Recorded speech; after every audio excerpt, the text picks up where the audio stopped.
어둠이 채 가시지 않은 새벽, 박서윤은 스마트폰 액정에서 부서지는 푸른빛에 잠이 깼다. 글림, 반짝이는 알림이었다. 심장이 이유 없이 두근거렸다. 어쩌면 이 작은 불빛이 잿빛 일상에 던져진 한 줄기 동아줄일지도 모른다는 막연한 기대감 때문이었을까. 새벽 2살의 박서윤에게 서울살이는 녹록지 않았다. 번화가에 위치한 중소기업에서의 반복되는 야근, 빠듯한 월급, 그리고 퇴근 후 홀로 마주하는 텅 빈 원룸의 적막감. 가끔 친구 강지수를 만나 수다를 떨거나 주말에 영화를 보는 것이 유일한 낙이었지만 마음 한구석의 공허함은 좀처럼 채워지지 않았다. 과거 연애에서 입은 깊은 상처는 새로운 관계에 대한 두려움을 심어주었지만 동시에 진정한 사랑에 대한 갈망은 더욱 커져만 갔다. 이안이라는 이름의 남자는 그런 서윤의 일상에 운명처럼 나타났다. 싱가포르에서 활동하는 건축 디자이너 이안입니다. 당신의 섬세한 감성이 담긴 프로필이 인상적이어서 메시지를 보내요. 그의 첫인상은 깔끔하고 지적이었다. 프로필 사진 속 그는 부드러운 미소를 띠고 있었고 함께 올린 몇 장의 건축물 사진들은 그의 예술적 감각을 엿보게 했다. 안녕하세요, 이안 씨. 제 프로필을 좋게 봐주셔서 감사해요. 서윤은 조심스럽게 답장을 보냈다. 그렇게 시작된 대화는 놀랍도록 편안하고 즐거웠다. 이안은 시차에도 불구하고 서윤의 이야기에 귀 기울였고 그녀의 작은 감정 변화까지도 섬세하게 알아차렸다. 그는 자신의 일과 꿈, 싱가포르에서의 생활, 그리고 가끔은 외로움에 대해 솔직하게 털어놓았다. 서윤 역시 그에게 조금씩 마음을 열고 자신의 속 깊은 이야기를 꺼내놓기 시작했다. 마치 오래전부터 알고 지낸 사람처럼 그와의 대화는 늘 시간 가는 줄 몰랐다. 서윤 씨의 글에서는 따뜻한 온기가 느껴져요. 마치 제 차가운 작업실에 햇살이 스며드는 것처럼요. 이 안의 다정한 말들은 서윤의 메마른 감성을 촉촉하게 적셨다. 그의 작업실이라며 보내온 사진 속 넓은 창 너머로 보이는 싱가포르의 야경과 어지럽게 흩어져 있는 설계 도면들은 서윤에게 낯설지만 매력적인 세계였다. 그곳에서 열정적으로 일하는 그의 모습을 상상하는 것만으로도 가슴이 뛰었다. 주말 오후 카페에서 만난 지수가 서윤의 밝아진 표정을 보고 물었다. 너 요즘 얼굴 좋아졌네? 혹시 좋은 일 있어? 서윤은 망설이다 이안에 대해 이야기했다. 지수는 처음에는 흥미롭게 듣는 듯했지만 온라인에서 만난 외국인이라는 말에 표정이 미묘하게 굳어졌다. 서윤아, 물론 좋은 사람일 수도 있겠지만 그래도 조심해야 해. 얼굴도 한 번 못 본 사람이잖아. 너무 쉽게 믿는 건 위험할 수 있어. 지수의 현실적인 조언은 늘 옳았지만 이번만큼은 서운함이 앞섰다. 지수야, 이안 씨는 달라. 정말 진심으로 나를 이해해주고 존중해주는 사람이라고. 너도 한번 대화해보면 알 거야. 서윤의 목소리에는 이미 이안에 대한 깊은 신뢰가 담겨 있었다. 그녀는 지수가 자신의 행복을 질투하는 것이라고 혹은 온라인 관계에 대한 편견 때문에 그를 오해하는 것이라고 생각했다. 이안과의 관계가 깊어질수록 서윤은 현실의 조언들로부터 귀를 닫기 시작했다. 이안은 서윤에게 자신의 아픈 과거를 고백하기도 했다. 부모님의 이혼으로 불우했던 어린 시절, 외롭게 자라며 누구에게도 마음을 열지 못했던 상처, 그리고 건축 디자인을 통해 세상과 소통하는 법을 배웠다는 이야기. 그의 솔직한 모습은 서윤의 보호 본능을 자극했고 그를 더욱 깊이 이해하고 안아주고 싶게 만들었다. 서윤 씨를 만나고 나서야 비로소 내 삶에도 따뜻한 햇살이 들 수 있다는 걸 알게 됐어요. 당신은 내게 정말 소중한 사람이에요.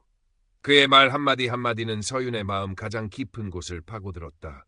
공허했던 마음이 그의 존재로 가득 채워지는 듯한 충만감.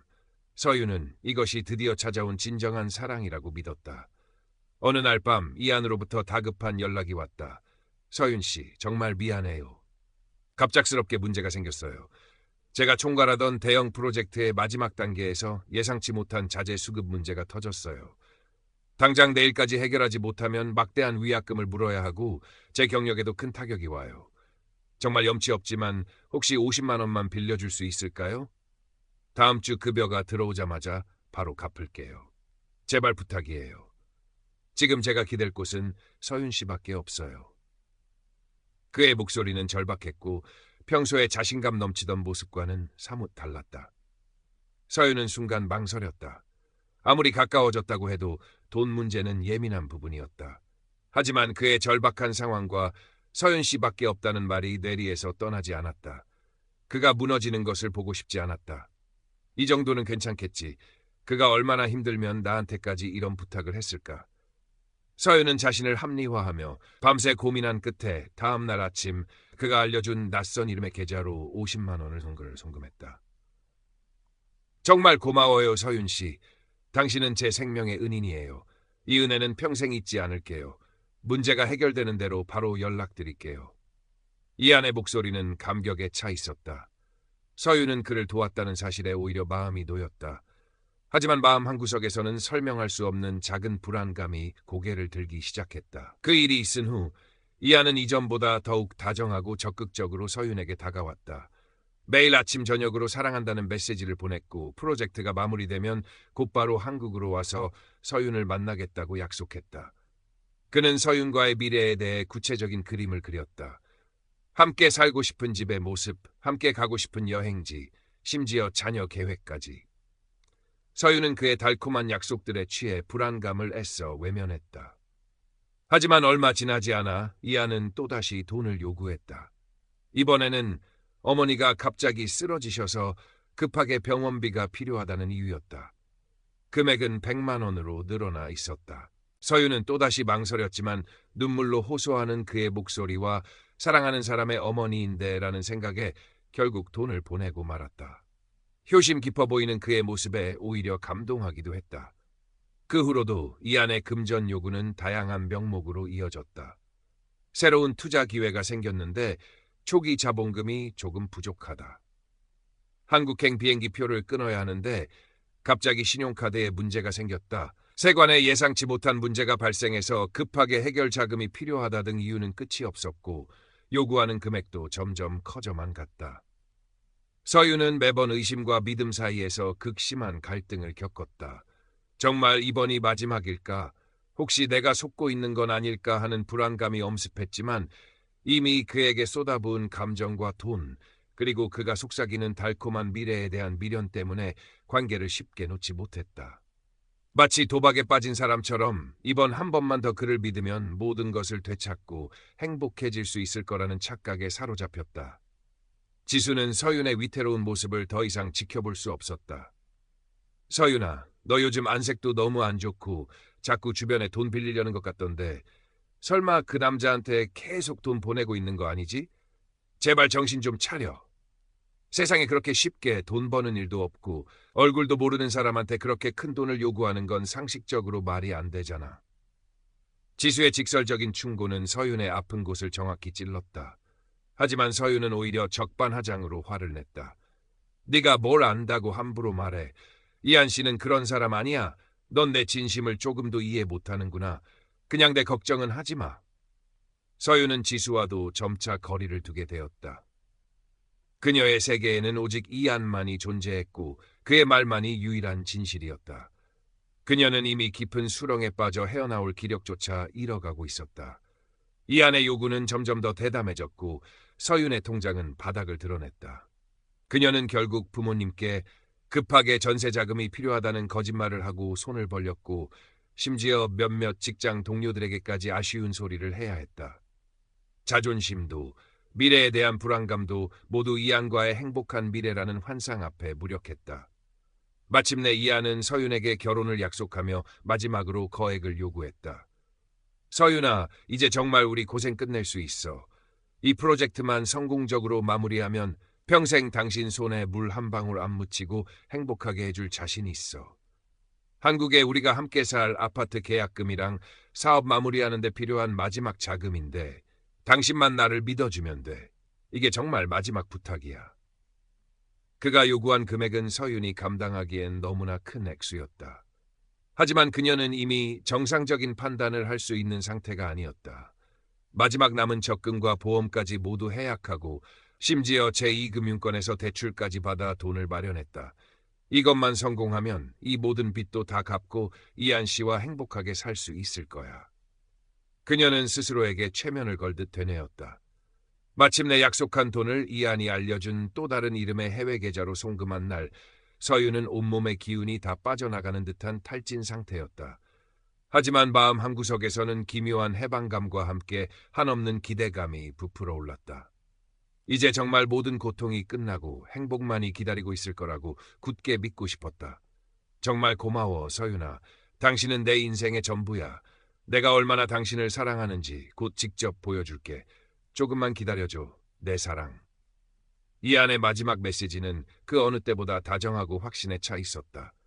서윤은 그 메시지를 부적처럼 몇 번이고 되새기며 곧 다가올 그의 한국 방문을 손꼽아 기다렸다. 공항에서 그를 처음 마주하는 순간 함께 손을 잡고 서울의 거리를 걷는 모습, 그리고 마침내 그의 따뜻한 품에 안겨 모든 시름을 잊는 자신의 모습을. 다음 날 아침, 서윤은 알람 소리보다 먼저 눈을 떴다. 밤새 뒤척였지만 설렘 때문인지 피곤함은 느껴지지 않았다. 습관처럼 스마트폰을 확인했지만 이 안으로부터 온 메시지는 없었다. 아직 싱가포르는 이른 시간이겠지. 그녀는 애써 태연한 척하며 출근 준비를 했다. 하지만 출근길 지하철 안에서도 사무실에 앉아서도 그의 소식은 감감무소식이었다. 점심시간이 지나고 퇴근 시간이 다가올수록 서윤의 마음은 점점 초조해져 갔다. 혹시 무슨 일이 생긴 건 아닐까 하는 불길한 예감이 엄습했다. 결국 참지 못하고 그에게 메시지를 보냈다. 이한 씨, 잘 지내요? 오늘 연락이 없어서 걱정돼요. 하지만 메시지 옆의 숫자 1은 좀처럼 사라지지 않았다. 떨리는 손으로 카카오톡 프로필을 확인한 순간 서윤은 숨이 멎는 듯한 충격을 받았다. 늘 온화한 미소를 띠고 있던 이안의 프로필 사진이 텅 빈 회색 실루엣으로 바뀌어 있었다. 상태 메시지에는 알 수 없는 사용자라는 차가운 글자만 찍혀 있었다. 아니야, 아니야. 이건 뭔가 잘못된 걸 거야. 서윤은 현실을 부정하며 몇 번이고 앱을 껐다 켰다. 혹시 네트워크 문제일지도 모른다고, 아니면 그가 잠시 계정을 비공개로 전환한 것일지도 모른다고 애써 스스로를 위로했다. 하지만 글림 앱에 접속했을 때 그녀의 마지막 희망마저 산산조각 났다. 이 안의 계정은 흔적도 없이 사라져 있었다. 탈퇴한 회원입니다. 마치 사형 선고처럼 그 차가운 안내 문구가 그녀의 눈앞에 선명하게 떠올랐다. 그가 알려줬던 전화번호로 전화를 걸었지만 지금 거신 번호는 없는 번호이오니 라는 기계적인 음성만이 귓가를 맴돌 뿐이었다. 온몸의 피가 싸늘하게 식어내리는 느낌이었다. 머릿속이 하얗게 비어버린 듯 아무런 생각도 할 수 없었다. 그동안 그와 주고받았던 수많은 달콤한 메시지들, 함께 나누었던 미래에 대한 꿈들, 그리고 그에게 송금했던 돈의 액수들이 마치 악몽처럼 눈앞을 스쳐 지나갔다. 내가 도대체 무슨 짓을 한 거지? 자신이 처참하게 사기를 당했다는 끔찍한 진실이 거대한 파도처럼 그녀를 덮쳐왔다.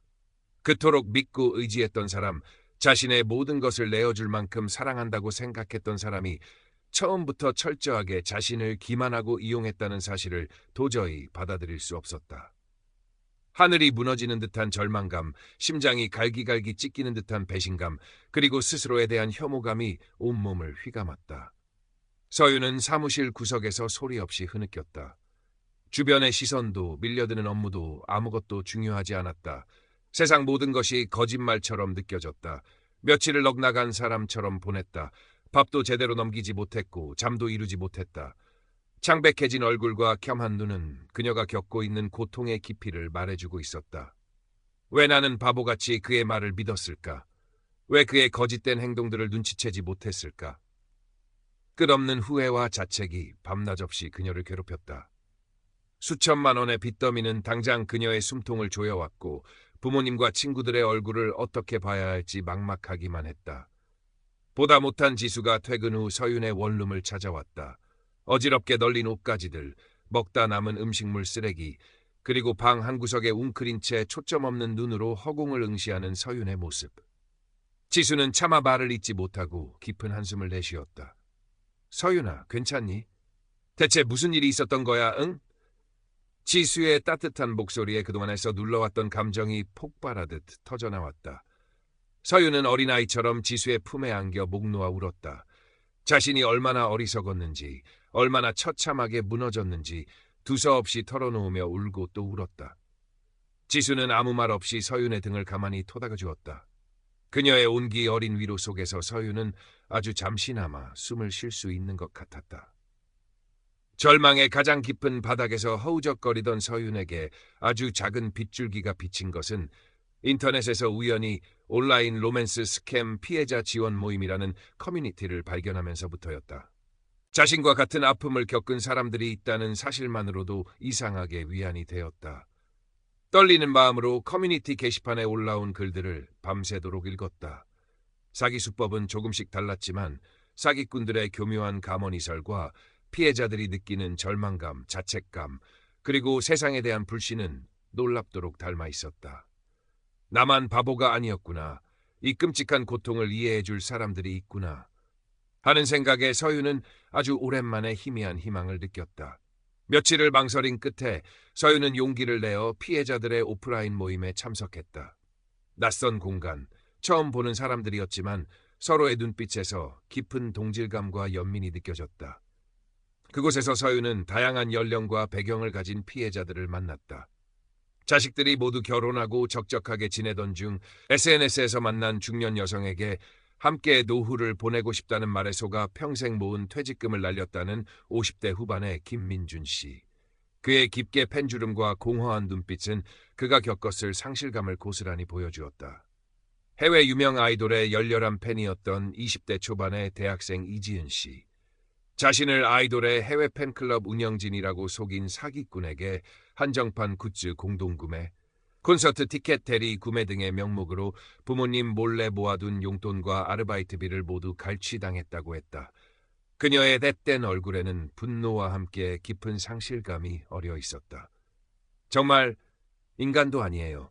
사람의 외로움과 순수한 마음을 그렇게 악랄하게 이용하다니 용서할 수가 없어요. 이지은 씨의 떨리는 목소리에 모임에 참석한 모든 사람들이 고개를 끄덕였다. 김민준 씨는 깊은 한숨과 함께 나지막이 말했다. 평생 누구에게 싫은 소리 한 번 안 하고 성실하게 살아온 게 다 뭔가 싶습니다. 이제는 정말 아무도 믿지 못할 것 같아요. 피해자들은 각자가 겪었던 사기 수법과 사기꾼들의 프로필 정보, 대화 내용 등을 공유했다. 놀랍게도 몇몇 사기꾼들이 사용한 프로필 사진이나 감성적인 레퍼토리, 심지어 돈을 요구하는 방식까지 유사한 경우가 많았다. 동일범이거나 혹은 점조직 형태로 움직이는 국제적인 범죄 집단일 가능성이 조심스럽게 제기되었다. 혼자서는 감당할 수 없었던 거대한 절망 속에서 아주 희미하게나마 함께 맞설 수 있다는 연대의 가능성이 싹트기 시작했다. 서유는 모임에서 만난 다른 피해자들과 함께 변호사를 찾아가 법률 자문을 구하고 증거 자료들을 모아 경찰에 정식으로 고소장을 제출했다. 사기꾼을 검거하거나 피해 금액을 전부 돌려받을 가능성은 매우 희박하다는 것을 잘 알고 있었다. 하지만 이대로 주저앉아 있을 수만은 없었다. 자신과 같은 또 다른 피해자가 나오는 것을 막기 위해서, 그리고 스스로의 무너진 존엄성을 조금이나마 되찾기 위해서 무엇이든 해야만 했다. 그것은 어쩌면 그녀 자신과의 길고 외로운 싸움의 시작일지도 몰랐다. 몇 달의 시간이 강물처럼 흘러갔다. 서윤의 마음속 깊은 상처는 여전히 아물지 않았지만 그녀는 조금씩 일상을 회복해 나가고 있었다. 꼬박꼬박 회사에 출근했고 지수와도 예전처럼 편안하게 만나 속 깊은 이야기를 나누었다. 주말에는 피해자 지원 모임에 꾸준히 참여하며 다른 사람들의 이야기에 귀 기울이고 자신이 알고 있는 법률 정보나 심리 상담 정보를 공유하기도 했다. 때로는 자신의 아픈 경험을 바탕으로 온라인 로맨스 스캠 예방을 위한 작은 강연회에 연사로 나서기도 했다. 처음에는 수많은 사람들 앞에서 자신의 치부를 드러내는 것이 두렵고 수치스러웠지만 자신의 이야기가 단 한 사람에게라도 경각심을 주고 피해를 막는 데 도움이 될 수 있다면 기꺼이 감수하리라 마음먹었다. 그녀의 진솔한 이야기에 눈물을 흘리며 공감하는 사람들을 보면서 서유는 자신의 상처가 더 이상 부끄러움이 아니라 다른 사람을 도울 수 있는 힘이 될 수도 있다는 것을 깨달았다. 늦은 오후 사무실 창밖으로 따스한 햇살이 쏟아지고 있었다. 서유는 잠시 하던 일을 멈추고 창가에 서서 멀리 펼쳐진 서울의 풍경을 바라보았다. 여전히 문득문득 이 안에 다정했던 목소리가 환청처럼 빛깔을 맴돌 때도 있었고 아무런 의심 없이 거액의 돈을 송금 버튼을 누르던 순간의 어리석음이 떠올라 얼굴이 화끈거릴 때도 있었다. 하지만 이제는 그 밀려드는 감정들의 속수무책으로 휘둘리지만은 않았다. 그 감정들을 가만히 들여다보고 인정하고 그리고 천천히 흘려보내는 법을 배우고 있었다. 그녀는 조용히 스마트폰을 꺼내 한동안 잊고 지냈던 글림 앱을 찾아 길게 눌렀다. 이 앱을 삭제하시겠습니까? 차가운 물음표 아래 삭제 버튼이 선명하게 보였다. 망설임 없이 버튼을 눌렀다. 반짝이던 앱 아이콘이 화면에서 깨끗하게 사라지는 순간 아주 작지만 분명한 후련함이 가슴속으로 밀려왔다. 완벽한 치유라고 말할 수는 없을 것이다. 아마 평생 그 상처의 흔적을 안고 살아가야 할지도 모른다. 하지만 서유는 더 이상 과거의 어둠 속에 자신을 가두지 않기로 결심했다.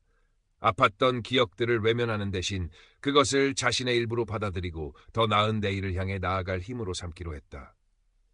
창밖의 햇살은 여전히 따사로웠다. 서유는 희미하게 미소 지었다. 세상은 여전히 위험하고 예측 불가능한 곳일지라도 그 안에는 분명 다시 한번 믿고 기댈 수 있는 작은 온기들이 존재할 것이라고. 어쩌면 진정한 반짝임은 현란한 앱의 불빛이나 누군가의 달콤한 속삭임 속에 있는 것이 아니라 깊은 절망 속에서도 희망을 놓지 않고 다시 일어서려는 인간의 연약하지만 강인한 의지 속에 있는 것일지도 모른다고 그녀는 생각했다. 아직 가야 할 길은 멀었지만 그녀는 혼자가 아니었다. 그리고 그것만으로도 충분히 다시 시작할 용기를 얻을 수 있었다.